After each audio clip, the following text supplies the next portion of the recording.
Hello HPSC team, देख रहे हैं हम बीचू का शेप है, मेजर कर रहे हैं एनोमीटर से।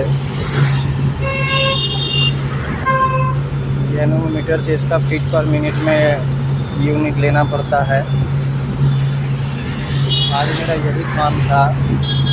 बीचू का CFM चेकिंग करने के बाद इनर साइड में साइकोमीटर से आगे चेकिंग कर रहे थे, जो कि 50 to 60 होना चाहिए।